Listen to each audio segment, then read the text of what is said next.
Ô, gente, vamos mudar um pouquinho de assunto e vamos falar de Copa do Mundo, que, como vocês sabem, né, nesse final de semana vai acabar a Copa do Mundo. Você vai ficar com saudade? Ou você ainda tá meio deprimido porque o Brasil foi eliminado, né? Eu vou confessar, assim, que eu não tava... não perdeu a graça. Eu ainda tô vendo a Copa e tô curtindo.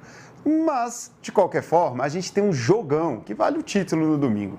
E nossa equipe, que está lá no Catar, mandou um material especial sobre as duas últimas partidas. Alô, Rangel, alô, Samir, fala aí pra gente o que a gente pode esperar desses dois jogaços. Nós falamos aqui de Doha, no Catar. Estamos no Souk Waqif, um dos lugares mais tradicionais e mais marcantes da cidade. É um mercadão histórico aqui da capital do Catar. Ao meu lado, Samir Melo, nosso editor de esportes. E faltam menos de 48 horas para a grande final da Copa do Mundo de 2022. A cidade está uma festa, está pintada nas cores de Argentina e França, torcedores nas ruas, o clima está espetacular em Doha. Imagino que vocês estejam acompanhando aí a distância e sentindo um pouco dessa atmosfera fantástica da capital do Catar, mesmo à distância. Bom, nós brasileiros, a gente fica um pouquinho chateado porque, no fim das contas, a gente esperava que a seleção do Brasil estivesse nessa final, mas ainda não foi dessa vez. O nosso sonho do Hexa foi adiado e agora fica a expectativa para um grande jogo entre as seleções da França e da Argentina. Samir, e aí, o que você espera desse jogo? A gente falou, né, durante a Copa, discutiu muito sobre as surpresas que a Copa do Mundo nos reservou, né? A Alemanha ser eliminada numa fase de grupos, Espanha perder para o Japão, o Brasil perder para Camarões, depois ser eliminado pela Croácia. Mas nós chegamos ao final de uma Copa do Mundo, a uma decisão de Copa do Mundo, com dois favoritos, com dois times que a gente imaginava que pudessem chegar. Claro, por caminhos completamente diferentes, por vibrações completamente diferentes, mas Argentina e França são dois finalistas muito dignos.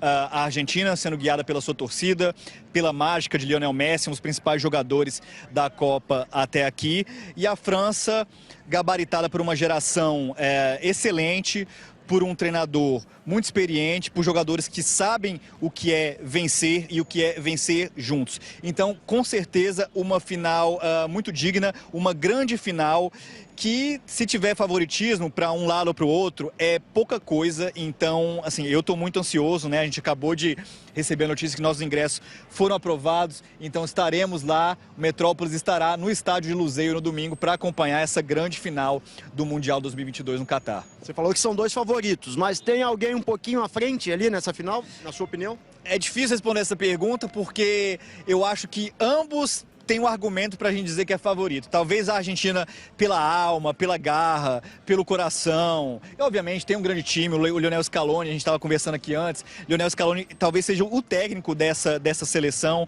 porque no momento que ele precisou mudar a escaloneta, né, que é o time titular, como era conhecido, ele mudou sem hesitar, respeitando uma competição de tiro curto como é a Copa do Mundo. E a Argentina empolgada pela sua torcida, né, que trouxe assim, o espírito da arquibancada sul-americana para as arquibancadas de Doha. Então, e obviamente Lionel Messi, né? E ter Lionel Messi no time não machuca ninguém.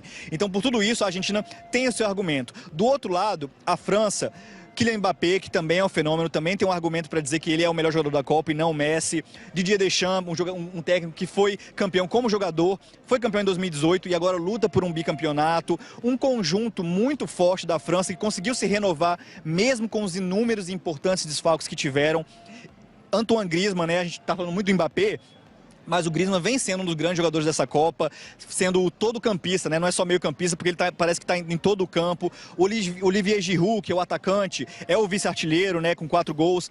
É um cara muito criticado, que também vem correspondendo, vem servindo o grupo coletivo muito bem e marcando gols importantes. Então, por tudo que eu falei, é difícil pender para um e para outro. Talvez a gente pode dizer a França tem mais talento, a França em campo, por ser a atual campeã, se sobrepõe ao time da Argentina no futebol, mas pelo que a gente está vendo nessa Copa do Mundo, não é só em campo que o jogo é ganho, né? Então, É o que eu digo, sem querer ficar em cima do muro, mas realmente é um confronto ali de praticamente de iguais, eu acho, essa final. Agora, se depender de gana, de fome, de empolgação, me parece que os argentinos têm alguma vantagem, né? Porque o que eles têm feito de festa aqui nas ruas de Doha não está no gibi. É espetacular a festa dos argentinos, cantando sempre, empurrando, fora do estádio e também dentro do estádio nas partidas que a gente viu até aqui. Sem dúvida, é a torcida da Argentina, como eu falei, é o espírito da arquibancada sul-americana que muitas vezes a gente sentiu falta aqui em Doha, né? O europeu não veio muito, as torcidas da Inglaterra, da França, um pouco mais acanhadas, né? A gente percebeu nos jogos aqui, a gente até escutava às vezes o grito dos jogadores uns com os outros nesses times. Na Argentina, e também menção honrosa ao Marrocos, a gente via torcidas muito empolgadas, cantando o tempo todo, torcidas espontâneas, com excelentes músicas muito bacanas que remetem à história, que juntam gerações. E a Argentina, a torcida da Argentina é responsável por um dos hits da Copa, né? Então, com certeza a gente vai ver tudo isso no domingo e se for depender da torcida, com certeza aí a Argentina tem muito mais vantagem, né, do que a França, porque como eu falei, os europeus não vieram tanto assim para Doha, para o Catar, estão presentes, mas não como os americanos, como os povos aqui perto dos árabes, os povos árabes perto aqui do Catar. E os marroquinos que fizeram uma baita festa e ainda estão por aqui, né, para a decisão de terceiro lugar. Mas, realmente, nesse sentido, de arquibancada, aí a Argentina 10-0. Perfeito. Bem, a nossa cobertura continua, ainda falta um pouquinho para a final e até lá nós teremos matérias no site, nas nossas redes sociais. Vocês todos estão convidados a acompanhar as matérias, as reportagens que nós enviaremos daqui de Doha.